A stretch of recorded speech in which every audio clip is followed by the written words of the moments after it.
ये आज हम स्टार्ट करते हैं मैथ क्लास 9 एक्सरसाइज 5.1।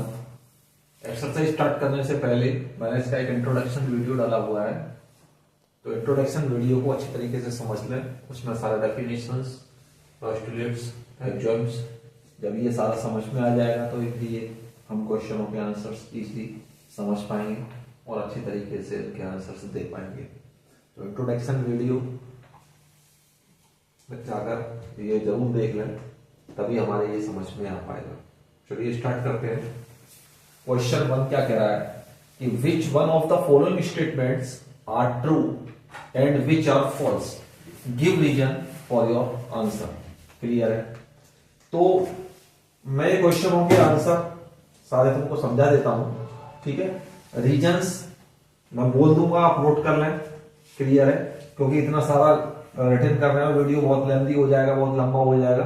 मैं सारी चीजें तुमको क्लियरली बिल्कुल पॉइंट बाय पॉइंट समझा देता हूं। रीजन आप लोग लिख लीजिएगा, मैं बता दूंगा, ठीक है। तो फर्स्ट वाला क्या कह रहा है कि only one line can pass through a single point. समझिए, यहां एक ये पॉइंट है, ये कह रहा है कि यहां से केवल एक लाइन, ये पॉइंट मान के चलो पॉइंट पी है, और ये कह रहा है कि इस पर से केवल एक सिंगल लाइन ड्रॉ की जा सकती है, पास की जा सकती है। नहीं भाई, यहां से तो बहुत सारी लाइनें पास की जा सकती हैं। ये भी की जा सकती है, ये भी की जा सकती है, ये भी की जा सकती है, ये भी की जा सकती है। इनफिनिटी लाइन ड्रॉ की जा सकती है एक पॉइंट पर से, तो की जा सकती है या नहीं की जा सकती है। तो ये वाला फर्स्ट का क्या हो जाएगा हमारा आंसर हो जाएगा फॉल्स। क्या हो जाएगा? फॉल्स। रीजन तुम्हारे समझ में आ गया, अपने पास का लिख देंगे। Because a point only one line can pass through a single point. No, यहां से इन्फिनिटीज मैनी लाइन्स ड्रॉ की जा सकती है, ठीक है। We can draw infinities many lines in a single point. Reason में लिख देंगे हम। क्लियर है? समझ में आ रहा है? ठीक है, चलिए क्वेश्चन 2 चलते हैं। वो कह रहा है there are an infinities number of lines which pass through two distinct point. ये सारा चीजें मैंने इंट्रोडक्शन वीडियो में समझाया था तुमको। यहां 2 पॉइंट दिए हुए हैं, एक पॉइंट दिया है भाई हमको ए और एक पॉइंट दिया है हमको बी। वो कह रहा है इन दोनों पॉइंटों से बहुत सारी infinities number of lines pass की जा सकती है। नहीं भाई, इन दोनों पॉइंटों से तो केवल एक लाइन ही पास की जा सकती है। की जा सकती है या नहीं की जा सकती है? इन्फिनिटीज लाइन कैसे पास हो जाएंगी 2 पॉइंटों से? आ रहा है समझ में? केवल एक सिंगल लाइन यहां से पास की जा सकती है, ए और बी 2 पॉइंटों से, क्योंकि 2 पॉइंटों को मिलाने वाली एक सिंगल लाइन होती है। मैंने बताया है ये, ठीक है ना। आप भी समझ में आ रहा होगा अच्छी तरीके से कि एक पॉइंट ए दिया है, एक पॉइंट बी दिया है, तो इन दोनों को मिलाने वाली एक सिंगल लाइन ही तो बनेगी यहां पर। और दूसरा लाइन कौन सा बन सकता है? तो ये वाला भी इसका हमारा क्या हो जाएगा? फॉल्स हो जाएगा। क्या हो जाएगा? फॉल्स। रीजन क्या लिखेंगे? 2 distinct point. From a 2 distinct point we can draw a single line. Clear है? We can draw a single line in 2 distinct point. Clear है? चलिए अगला कह रहा है, थर्ड वाला, a terminated line can be produced infinity on both the side. Terminated क्या होता है? जिस लाइन का 2 पॉइंट होते हैं, क्या होते हैं? 2 एंड पॉइंट होते हैं, उसको हम कहते हैं टर्मिनेटेड लाइन, ठीक है। तो वो कह रहा है कि किसी भी टर्मिनेटेड लाइन को can be produced infinity on both side, ठीक है ना। तो यहां मैंने इंट्रोडक्शन में समझाया था, ये सारे टॉपिक अच्छी तरीके से बताए हुए हैं, ये सारी वही चीजें आ रही हैं। तो यहां पर भाई इस लाइन को हम यहां पर इन्फिनिटी कहीं तक भी ले जा सकते हैं और इसको भी कहीं तक भी ले जा सकते हैं। ये बात सही है? क्या है? ये बात बिल्कुल ठीक है, इसको ले जा सकते हैं, ठीक है। तो हम क्या लिखेंगे इसका आंसर? इसका आंसर हो जाएगा ट्रू। क्लियर है? According to Euclid exams. Clear है? नंबर 4 आ रहा है, if 2 circle are equal then their radii are equal. भाई दो सर्कल दिए हुए हैं जो कि इक्वल हैं। क्या है? इक्वल हैं। वो कह रहा है इन दोनों की रेडियस भी इक्वल होगा। इन दोनों का रेडियस क्या होगा? इक्वल होगा। भाई दो सर्कल अगर इक्वल हैं तो उनका रेडियस तो इक्वल होगा ही होगा। रेडियस भी इक्वल होगा, उनका सर्कमफ्रेंस भी इक्वल होगा, उनका एरिया भी इक्वल होगा। ये सारी चीजें उसकी इक्वल होगी। ठीक है ना? तो ये क्या हो जाएगा? आंसर हो जाएगा हमारा ट्रू। क्या हो जाएगा? ट्रू हो जाएगा। Because two equal circle has a equal area, equal circumference, equal radius, equal diameter. ये सारी चीजें उसकी क्या होगी? इक्वल ही होगी। ठीक है? आ गया समझ में अच्छी तरीके से? अगर सर्कल इक्वल है तो रेडियस इक्वल होगा, उनका सर्कमफ्रेंस इक्वल होगा, उनका एरिया इक्वल होगा, डायमीटर इक्वल होगा, सभी चीजें इक्वल होंगी उनकी। क्लियर है? चलिए फिफ्थ क्वेश्चन की तरफ चलते हैं। In the given figure if A B is equal to P Q and P Q is equal to X Y then A B is equal to X Y. ये हमारा first वाला ही दिया हुआ था एग्जाम्स। क्या दिया हुआ था? A B is equal to P Q. भाई ए बी किसके इक्वल दिया हुआ है? पी क्यू के। ए बी जो फिगर दिया है ए बी पी क्यू के इक्वल है। और पी क्यू किसके इक्वल है? पी क्यू एक्स वाई के इक्वल है। पी क्यू किसके इक्वल है? एक्स वाई के इक्वल है। तो ये भी पी क्यू के इक्वल है और ये भी पी क्यू के इक्वल है। तो यहां पर हमारा यूक्लिड एग्जाम्स क्या कह रहा था? ये कह रहा था कि A B is equal to X Y, A B is equal to X Y होगा जब ये चीज इसके बराबर है और ये चीज इसके बराबर है। तो ये वाली दोनों चीजें एक दूसरे के बराबर होंगी या नहीं होंगी? होंगी। आ रहा है समझ में? तो ये हमारा क्या हो जाएगा? आंसर हो जाएगा true according to Euclid axioms. Clear है? यहां पर हमारा क्वेश्चन 1 कंप्लीट होता है। सभी के मैंने एग्जांपल्स दे दिए हैं, रीजन मैंने बोल दिया है। ठीक है? जब बात समझ में आ गया, कॉन्सेप्ट हमारा क्लियर हो गया, कॉन्सेप्ट हमारे समझ में आ जाता है तो रीजन तो हम अपने पास से ही लिख देंगे। भाई कॉन्सेप्ट हमारा क्लियर होना चाहिए, क्योंकि इतना सारा अगर मैं लिखूंगा समझे तो एक क्वेश्चन में ही हमारा 15-20 मिनट का वीडियो बन जाएगा। तो पूरा चैप्टर में तो बहुत लेंथी वीडियो हो जाएगा। तो रीजन हम अपने पास से लिख लेंगे। मैंने बोल दिया है सारा। वीडियो को आप रोक रोक कर आराम से इसको लिख सकते हैं। कॉन्सेप्ट हमारे बिल्कुल अच्छी तरीके से समझ में आ गया होगा। चलिए क्वेश्चन 2 की तरफ चलते हैं। क्वेश्चन 2 पर चलते हैं। क्वेश्चन 2 क्या कह रहा है? Give a definition for each of the following. Question थोड़ा लेंथी है, अपना कॉपी पर पढ़ लेंगे। पूरा क्वेश्चन इस तरीके से है। Give a definition for each of the following terms. Are they are terms that need to be defined first? What are they head and how might your define term? क्या कह रहा है क्वेश्चन 1 के अंदर? फर्स्ट पॉइंट कह रहा है parallel line. Parallel line हमें इसका डेफिनेशन देना है। तो पैरेलल लाइन हम अच्छे से समझ लें पहले। सपोज एक लाइन ये हमको दी हुई है एम, ठीक है, दूसरी लाइन दी हुई है हमको ये एम। क्लियर है? अब हम देख रहे हैं कि इन दोनों लाइनों के बीच में डिस्टेंस सेम होना चाहिए। क्या होना चाहिए? डिस्टेंस सेम होना चाहिए। इन दोनों लाइनों को बोथ साइड एक्सीड करने पर, प्रोड्यूस करने पर ये कहीं पर भी इंटरसेक्ट नहीं होनी चाहिए। इंटरसेक्ट नहीं होनी चाहिए, यानी कि दोनों लाइनों के बीच में कोई भी कॉमन पॉइंट नहीं होना चाहिए। कॉमन पॉइंट नहीं होना चाहिए। ऐसी लाइनों को हम क्या कहते हैं? Parallel line. क्या कहते हैं? Parallel line. तो इसकी डेफिनेशन हम क्या कह सकते हैं? Two lines are parallel if they have no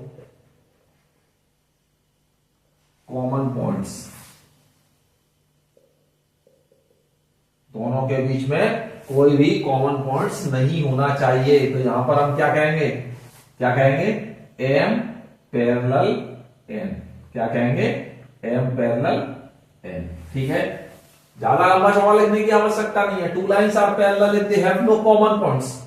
अगर दो लाइनों के बीच में कोई कॉमन पॉइंट्स नहीं है तो वो क्या लाइन क्या कहलाएंगी, पैरेलल लाइन कहलाएंगी। काफी है ना फिर इतना देखना आ रहा है समझ में, हमारे अच्छे तरीके से समझ में आ रहा होगा। चलिए सेकंड पॉइंट की तरफ चलते हैं। सेकंड डेफिनेशन क्या कह रहा है वो, किसकी मांग रहा है। सेकंड पॉइंट कह रहा है वो परपेंडिकुलर लाइन, क्या कह रहा है, परपेंडिकुलर लाइन। परपेंडिकुलर लाइंस क्या होती है, ठीक है। परपेंडिकुलर लाइन, परपेंडिकुलर का मतलब समझते हैं हम। परपेंडिकुलर लाइन क्या होती है, सपोज ये एक लाइन है और ये,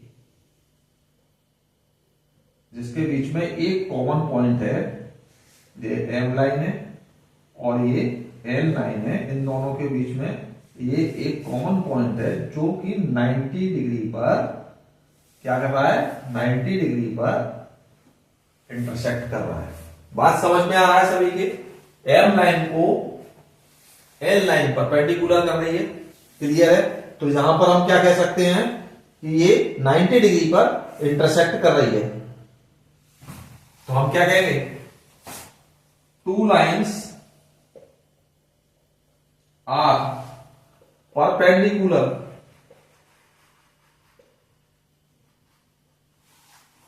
if they intersect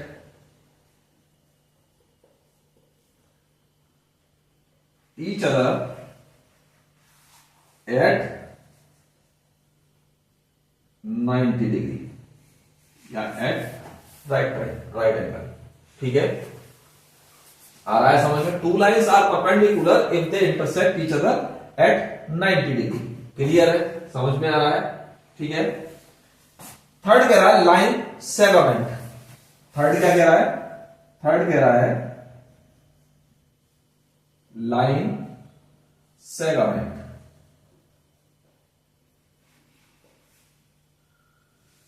सभी ने पढ़ा होगा लाइन क्या होती है, रे क्या होती है, लाइन सेगमेंट क्या होता है, ये सारी चीजें प्रीवियस क्लासेस में सभी ने पढ़ी होगी, 6, 7, 8 में ही पढ़ा होगा, ठीक है। लाइन सेगमेंट क्या होती है, ये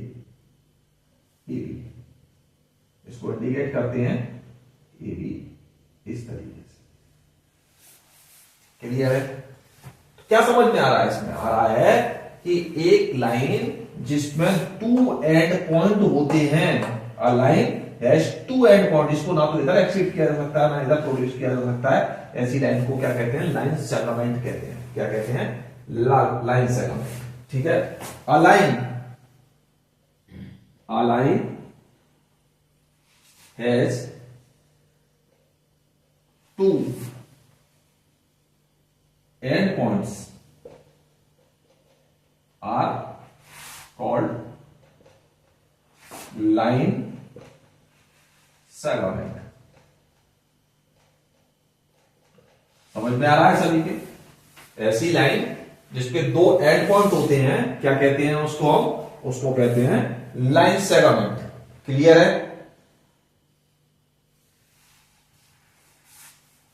थर्ड पॉइंट है, फोर्थ पॉइंट है, फोर्थ पॉइंट आ रहा है हमारा रेडियस ऑफ अ सर्कल। क्या आ रहा है, रेडियस ऑफ द सर्कल।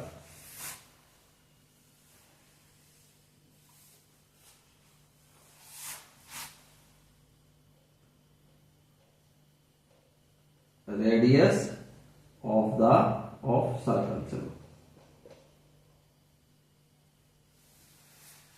सभी जानते हैं ये सर्कल दिया हुआ है, ये इसका सेंटर पॉइंट है, क्लियर है। जिसे हम मोस्टली ओ से मार्क करते हैं।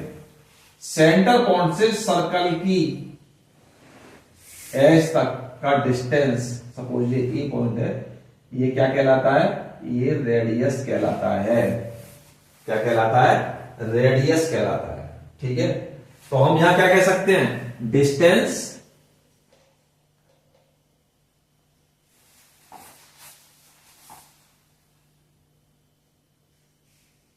from the center of the circle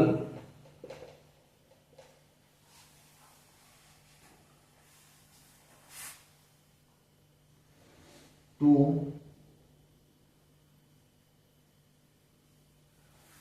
distance from the center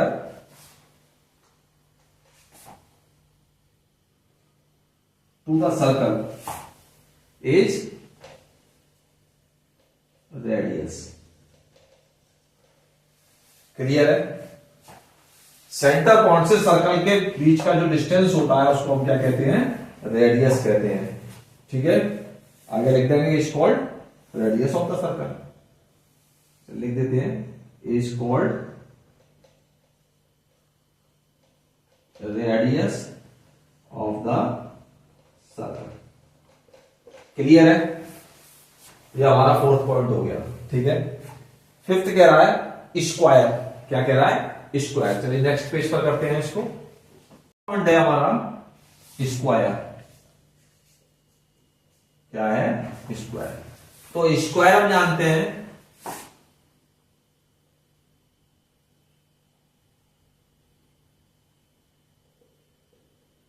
A B C D, जिसमें कि चारों साइड इक्वल होती हैं. A B is equal to B C is equal to D C is equal to A D. Clear है? जहां पर चारों साइडें इक्वल होती हैं वो क्या कहलाता है? हमारा स्क्वायर कहलाता है. कह सकते हैं स्क्वायर इज अ रेक्टेंगल. क्या कह सकते हैं? Square is a rectangle which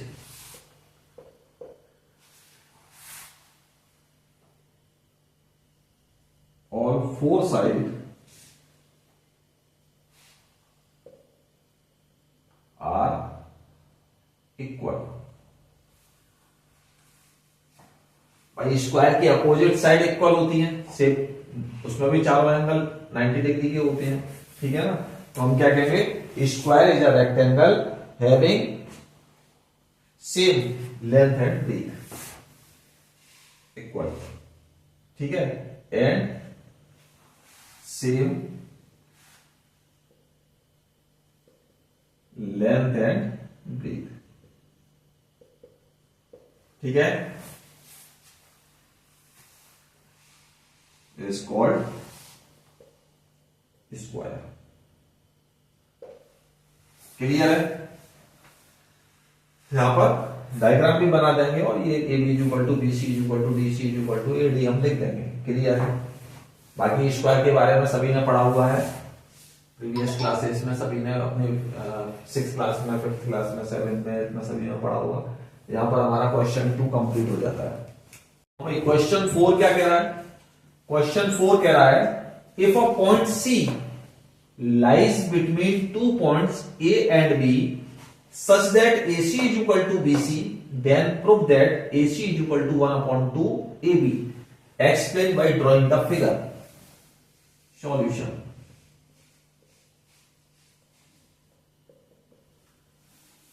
figure बनाकर बताना है तो समझते हैं. यहां लाइन दिया हुआ है ए बी. ठीक है? If a point C lies between 2 points A and B, इन दोनों के बीच में एक पॉइंट दिया हुआ है सी. क्लियर है? और जहां कह रहा such that A C is equal to B C. A C is equal to B C given है ये हमको. ठीक है? हम क्या करते हैं? Add both side AC. Both side क्या कर देते हैं? AC ऐड कर देते हैं. AC plus AC is equal to AC plus BC. Clear है? इधर भी AC ऐड कर दिया, इधर भी AC ऐड कर दिया. इक्वेशन पर तो कोई इफेक्ट नहीं पड़ेगा. क्लियर है? AC कितना हो गया हमारा? 2AC is equal to AC plus BC. AC plus BC क्या हो गया? ए बी हो गया, ए बी हो गया ना, ए बी। तो A C is equal to कितना हो गया, A C is equal to 1/2 A B. अरे भाई यही तो प्रूफ करना था, A C is equal to 1/2 A B. Proof clear है। यहां पर क्वेश्चन 4 हमारा कंप्लीट होता है। क्वेश्चन 5 क्या कह रहा है, क्वेश्चन 5 कह रहा है, इसलिए मैंने क्वेश्चन 4 को भी नहीं रफ किया है, कि in question 4 point C is called a mid point of the segment A B, the line segment A B. Prove that every line segment has only one and only one mid point. Clear है। Question 4 में क्या कह रहा था, एक line segment दी थी हमको A B, इसका ये मिड पॉइंट हमको दिया था सी। क्लियर है। तो यहां पर हमें क्या दिया हुआ था, यहां दिया हुआ था A C is equal to B C. Clear है, ये दिया हुआ था। सपोज हम मान लेते हैं कि कोई लाइन है, उसके 2 मिड पॉइंट है, ये लाइन है ए बी, इसका एक मिड पॉइंट सी और एक मिड पॉइंट हमने मान लिया सी डैश। ठीक है। तो यहां पर क्या कह रहा है वो, यहां पर हमने क्या प्रूफ किया था, यहां पर प्रूफ किया था A C is equal to 1/2 A B. ठीक है। यहां पर क्या हो जाएगा, A C dash is equal to 1/2 A B. Clear. तो यहां हम कह सकते हैं A C is equal to A C dash, क्योंकि ये दोनों चीजें हमारी क्या हैं, दोनों चीजें इक्वल आ रही हैं, ये दोनों चीजें क्या आ रही हैं हमारी, इक्वल आ रही हैं। आ रहा है ना समझ में। तो हम कहेंगे which is possible, which is possible when point C is coincide. क्या, point C is coincide. Clear है। So point C, point C lies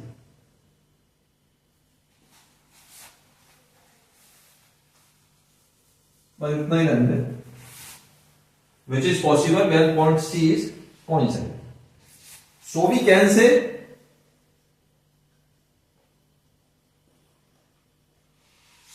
that, क्या कह सकते हैं हम, a line has only one midpoint। क्या कह सकते हैं हम, एक लाइन ओनली एक मिड पॉइंट रखती है। क्लियर है, समझ में आ रहा है अच्छी तरीके से हमारे। ठीक है, ये दोनों हमें फिगर बनाने होंगे और एग्जाम में सेम बिल्कुल इसी तरीके से हमें करके आना होगा। ठीक है, यहां पर क्वेश्चन 5 हमारा कंप्लीट हो जाता है। क्वेश्चन 6 क्या कह रहा है, in the given figure if A C is equal to B D then prove that A B is equal to C D. हमें गिवन क्या है, ये फिगर दिया हुआ है हमको। ठीक है, तो हमें गिवन क्या है,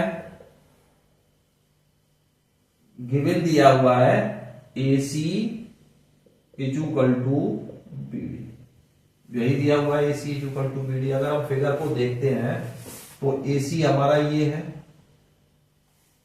तो A C is equal to क्या हो गया, A C is equal to हो गया A B plus B C, A B plus B C, दोनों मिलकर हमारा ए सी हो जाएगा। क्लियर है। दूसरा B D is equal to क्या हो गया, BD यानी कि EA। तो BD इक्वल टू क्या हो जाएगा, BC plus CD।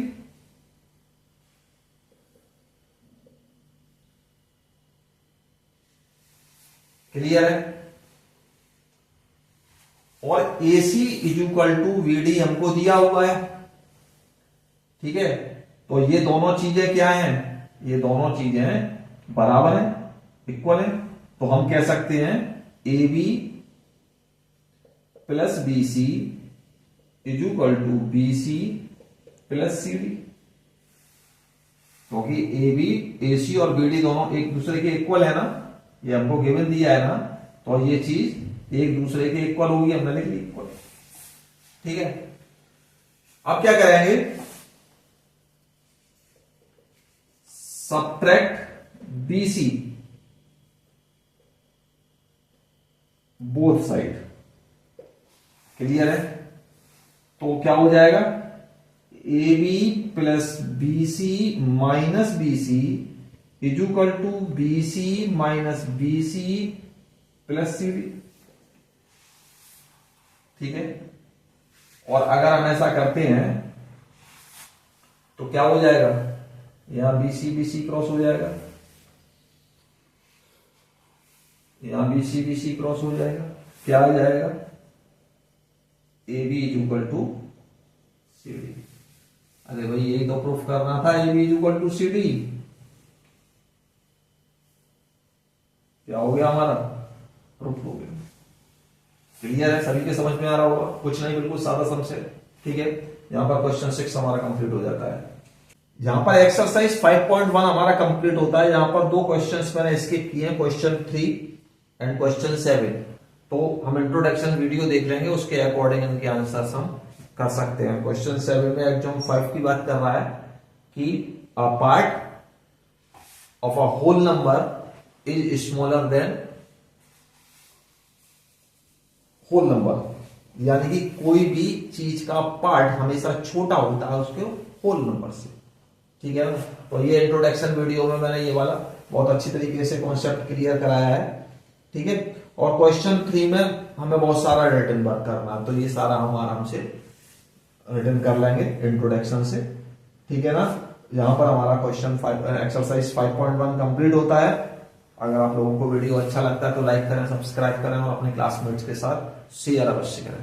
Thank you.